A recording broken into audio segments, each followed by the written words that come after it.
Para adaptar el estilo a las características particulares de un rostro, hay que huir del concepto mecánico y rutinario del trabajo y aprender a observar. Deben valorarse los distintos factores que intervienen en la creación de la imagen. En este caso, los referidos a su imagen externa, estética. Generalmente el peluquero actúa por intuición, pero nuestro trabajo será mucho más seguro y profesional si además conocemos de dónde viene la armonía o desarmonía del rostro, cómo es su óvalo, cuáles son sus proporciones. Partiendo de la cara despejada, vamos a comprobar la forma de la frente, simetrías o asimetrías de sus rasgos. Antes de realizar un corte o un peinado, es muy importante también conocer la implantación del cabello, los nacimientos y remolinos de la nuca.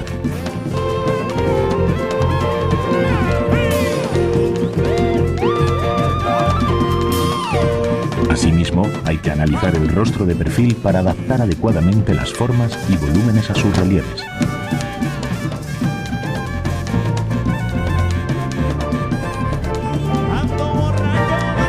A este estudio aplicaremos ciertas reglas sobre morfología y visajismo que nos marcarán las pautas y la importancia de la disposición del cabello como marco para realzar su belleza, cuya expresividad se centra en este triángulo de líneas imaginarias.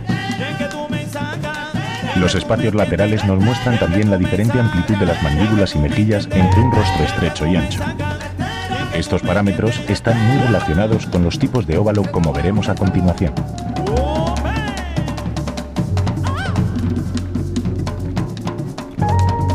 La geometría del rostro. Vamos a tomar siempre como referencia el rostro más próximo al canon ideal, a través del cual iremos analizando su morfología. Lo iniciaremos por el estudio del óvalo, que lo forma por un lado los nacimientos del cabello y por otro la línea que siguen los pómulos, mandíbula y barbilla.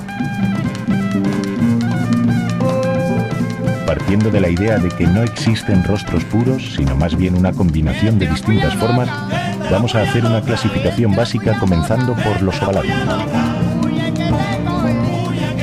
El ovalado es un rostro equilibrado que no plantea prácticamente problemas y nos permite realizar tantos estilos como nuestra imaginación y creatividad nos permitan.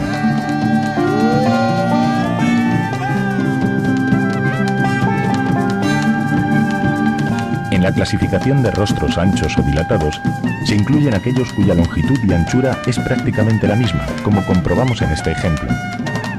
Dentro de esta tipología hay numerosas variantes.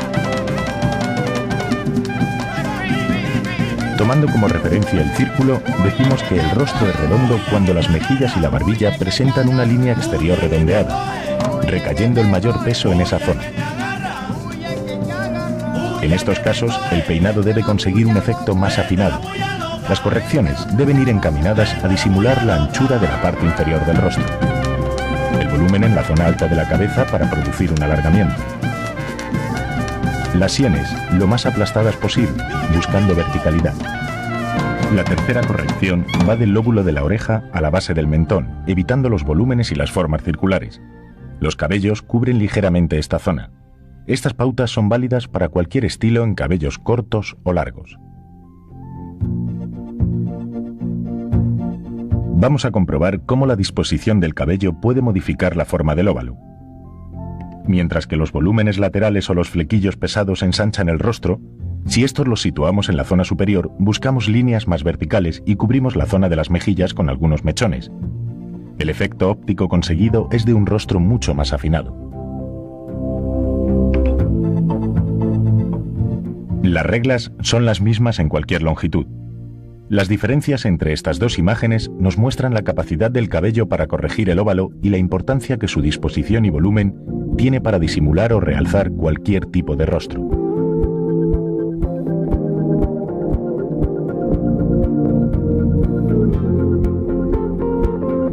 Los rostros cuadrados se incluyen dentro de la categoría de dilatados. Tienen ciertas afinidades con el redondo, pero su línea exterior es más recta y cuadrada. La dureza que esto puede aportar se ve atenuada en este caso por los rasgos de la modelo.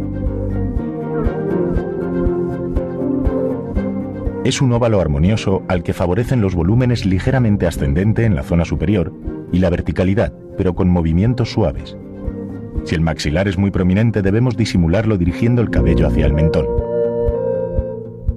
Hay que evitar siempre volúmenes cuadrados que acentúen la forma del óvalo y los cabellos muy lisos que le den mayor dureza. Por el contrario, los estilos muy femeninos, en cuanto a líneas y volúmenes, son los más favorecedores para este tipo de óvalo.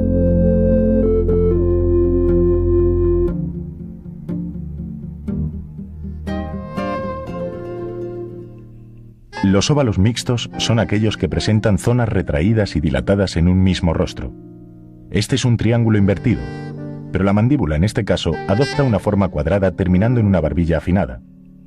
El resultado es un óvalo mixto con dominante triangular. El volumen y disposición del cabello deberá aportar suavidad y compensar los desequilibrios entre la parte superior e inferior. Desde la estética actual, es un rostro atractivo, aunque no sea perfecto. Y en algunos casos un estilo andrógino, como vemos, puede darle una gran fuerza expresiva.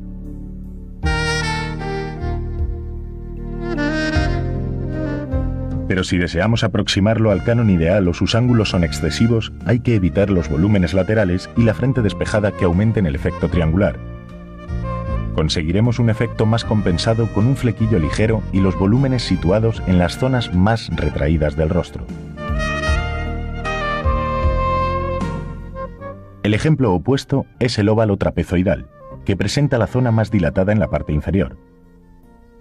En este caso, están prohibidos los cabellos cortos que dejen totalmente despejado el rostro o con volúmenes en la zona inferior.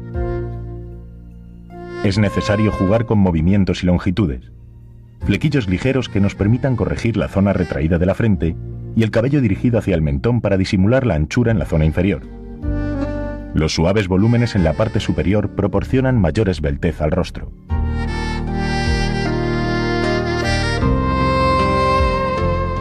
El hexagonal también se incluye en esta categoría de rostros mixtos. Presenta unos pómulos muy marcados y la parte de la frente y barbilla más retraída. Su armonía permite gran libertad de estilos, unos más aconsejables que otros.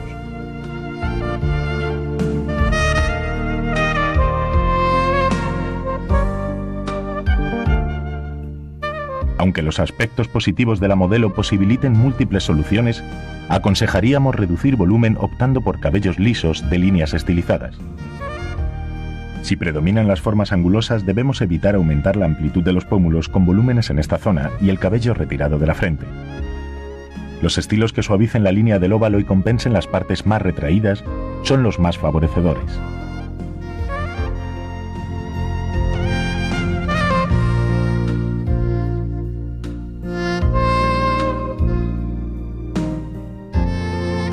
Los alargados son rostros retractados en toda su longitud y en ellos existe una notable diferencia entre el eje vertical y el horizontal.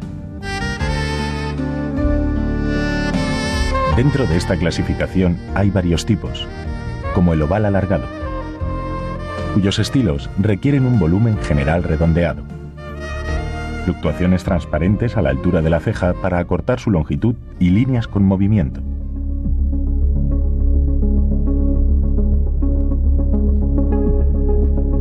Otra opción puede ser en cabello liso, enmarcando y compensando la longitud de la cara y el cuello. Si el mayor peso del rostro recae en la parte inferior o posee unas mandíbulas duras, la longitud del cabello debe ser la suficiente para disimular esa zona, dirigiendo el cabello, como se muestra en este ejemplo, hacia la barbilla. Para equilibrar un rostro alargado, hay que evitar los volúmenes excesivos en la parte superior y el cabello retirado de la frente. Por el contrario, los volúmenes laterales y flequillos acortan su longitud, como comprobamos en el siguiente ejemplo. El óvalo rectangular participa de ciertas características del alargado y del cuadrado. Del primero tiene su longitud y del segundo la dureza de líneas. Debemos evitar siempre cabellos lisos y formas cuadradas, a menos que fluctúen estratégicamente en forma de mechones que suavicen, eligiendo estilos que proporcionen equilibrio con flequillos ligeros y melenas con movimiento de líneas muy femeninas.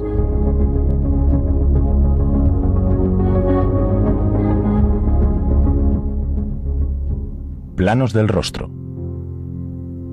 La armonía y equilibrio de un rostro no depende solo de su óvalo. sino también de sus proporciones. Comprobamos que en un mismo rostro, al ampliar la zona superior, la frente, tiende a parecer más corto. Por el contrario, el efecto es más alargado si aumentamos la distancia entre la línea de la ceja y la base de la nariz, o cuando el mayor peso recae en el mentón. Como vemos, de acuerdo a la zona que predomine, la longitud del rostro puede parecer diferente. Por ello, no solo hay que estudiarlo desde su óvalo, sino también desde los distintos planos y proporción entre las partes.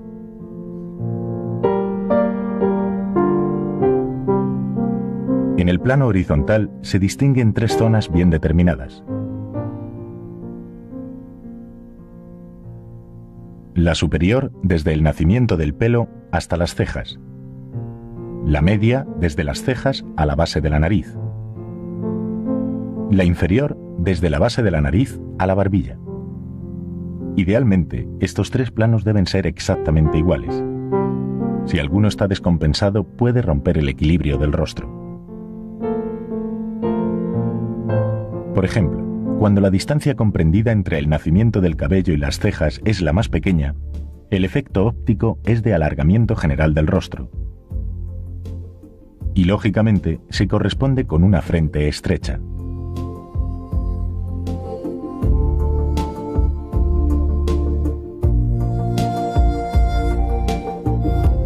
Por el contrario, cuando el nacimiento del cabello se aleja de las líneas de las cejas, la mayor amplitud de la frente respecto a los otros dos planos del rostro hace que éste tienda a parecer más corto. En ambos casos, se corrige fácilmente mediante la disposición adecuada del cabello.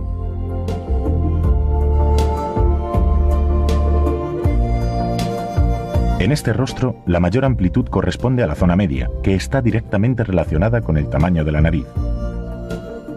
La desproporción aquí es mínima, pero no olvidemos que la longitud de la nariz tiene un efecto óptico muy importante sobre el rostro, haciendo que éste parezca más corto o más largo de acuerdo a su dimensión. La corrección, más que a través del cabello, deberá buscarse en las técnicas del maquillaje.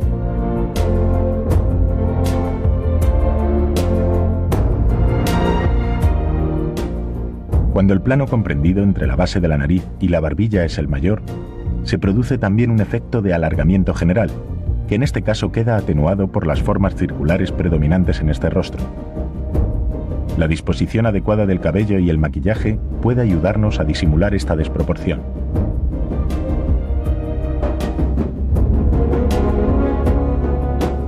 Pero no solo hay que tener en cuenta la longitud, sino también la forma. Si los maxilares y la barbilla son anchos, el mayor peso del rostro recae en la parte inferior.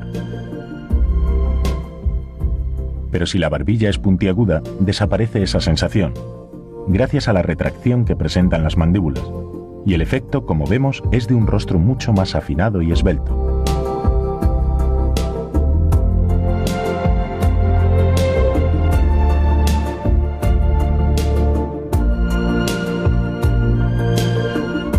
En el plano vertical del rostro, las distancias están formadas por tres líneas imaginarias, una central y dos laterales. Las dos líneas laterales nos indican la anchura o retracción de las sienes, pómulos y maxilares, y además nos sirven de referencia para determinar el grosor del cuello en relación con la cabeza, marcándonos las pautas para los volúmenes y la disposición del cabello dentro del marco del rostro. La línea central nos ayuda a comprobar la simetría o asimetría entre las dos partes del rostro. Si pudiéramos copiar exactamente uno de los lados divididos por esta línea, comprobaríamos que aunque se trate de un rostro regular, nunca ambos lados son iguales. Si bien, en la mayoría de los casos, esto no tiene ninguna importancia estética. Pero cuando las asimetrías son evidentes, como en este rostro, el resultado que obtendríamos al dividirlo sería de otro diferente. Aquí sí que el estilista debe tener en cuenta las diferencias, que deberá disimularlas con estilos de líneas y volúmenes también asimétricos, o creando ejes de atención para que éstas pasen a segundo plano.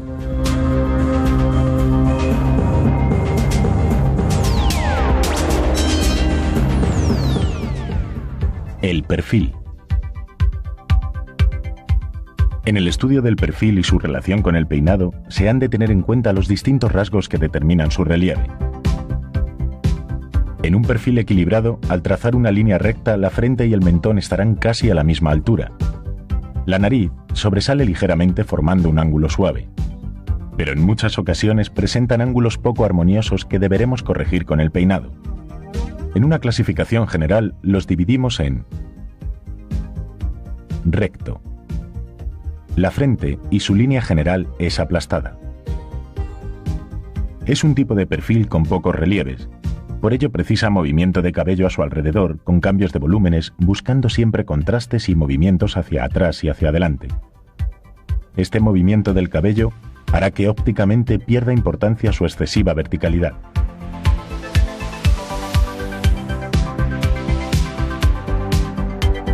Huidizo. En este caso, la frente y la barbilla están retraídas, por ello la nariz adquiere un relieve excesivo. La corrección se realiza mediante la compensación de planos. La media longitud es la que más juego proporciona, con el largo suficiente para crear volumen en la frente y movimiento lateral. Es importante que la nuca sea aplastada para no acentuar más la nariz. En cabellos cortos, la única posibilidad está en crear patillas largas sobre las mejillas y flequillos sobre la frente, abombados y despeinados para compensar el relieve del perfil. Anguloso. Su principal característica es la dureza de rasgos. Es un perfil sinuoso con relieves marcados, aunque estos suelen estar compensados. El éxito se basa sobre todo en la suavidad del conjunto. Las formas y acabados tienen que ser de rizo suave y ancho, nunca liso. Despeinados sobre la cara en medidas semicortas o medias longitudes suavizan la expresión. Los cabellos cortos no están recomendados.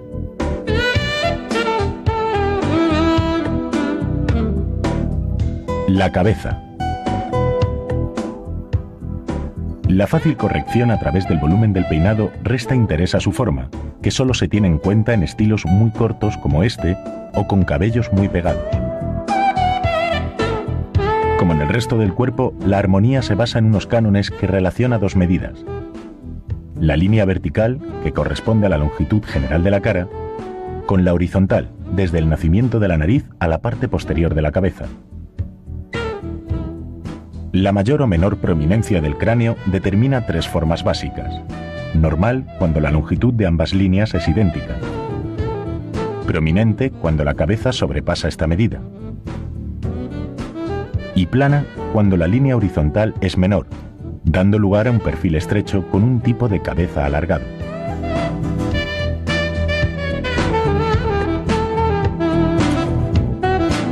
El cuello. Junto con la nuca juega un papel muy importante en la estética del peinado.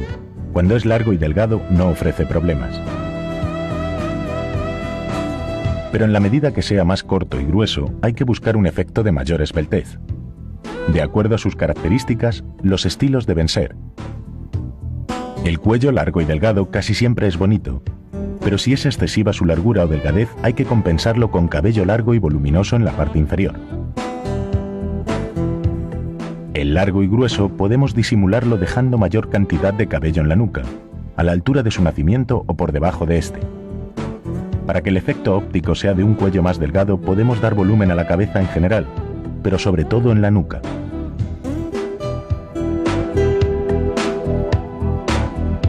Por el contrario, en el corto y delgado hay que evitar volumen sobre la zona del cuello. El nacimiento también debe ser bajo.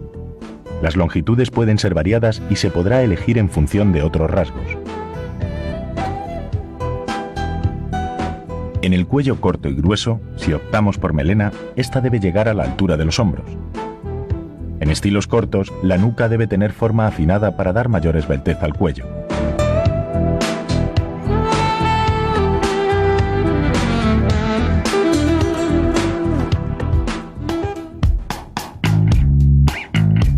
La silueta en relación con el peinado.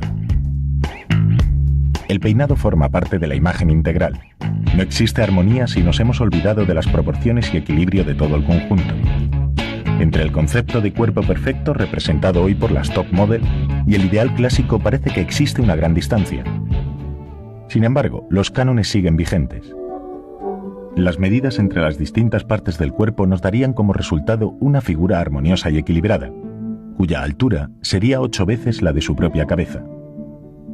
La primera proporción correspondería a su propia longitud, desde el límite superior a la barbilla. La segunda hasta la parte más pronunciada del pecho. La tercera desde ese punto hasta el ombligo. La cuarta desde el ombligo al pubis. La quinta desde el pubis a la mitad del muslo.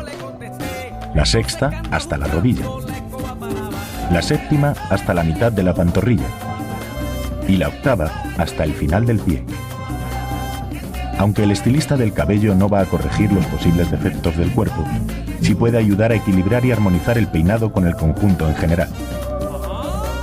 Por ejemplo, entre estas dos líneas, una nos parece más larga que la otra. Pero solo es un efecto óptico. Son exactamente iguales. Esto nos lleva a la siguiente conclusión. Al margen de que el estilo se adapte al rostro, hay que tener en cuenta que líneas horizontales tienden a acortar la silueta, mientras que las verticales hacen que ésta parezca más esbelta. Asimismo, existe una relación de proporciones entre la longitud del cabello y el conjunto. Una larga melena es adecuada en una persona alta y delgada, en una baja y gruesa es poco favorecedora. Pero si su figura está proporcionada, el efecto es más armonioso. Hay que buscar también el equilibrio entre el tamaño de la cabeza y el cuerpo. Su importancia es evidente en estas dos figuras. El estilista no debe olvidar nunca estas reglas, para realizar en cada caso las más adecuadas y atractivas soluciones profesionales.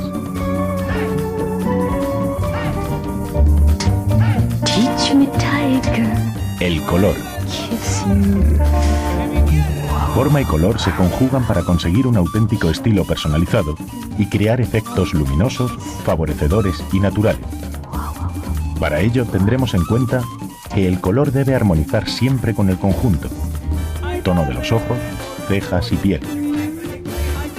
Los colores oscuros endurecen. Hay que evitarlos en personas no muy jóvenes o de rasgos duros. El tono del cabello puede ser 1 o 2 más claro que el de las cejas. Los contrastes resultan artificiales y poco atractivos. En caso necesario, las cejas deben teñirse. Los tonos cálidos, caobas, cobrizos suelen favorecer, pero cuidado, en personas muy morenas los matices rojos acentúan el tono cetrino de la piel.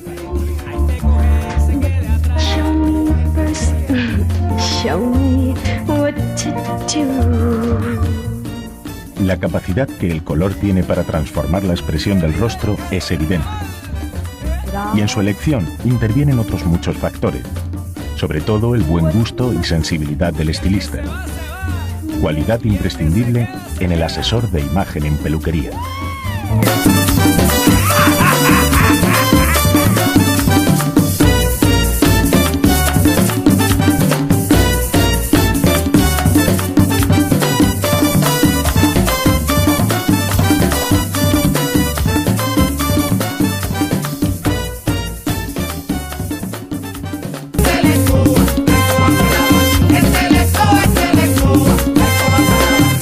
A rato te estoy llamando, mamá yo le contesté. A rato te estoy llamando, mamá yo le contesté. Entonces ¿qué andas buscando? La escoba para barrer.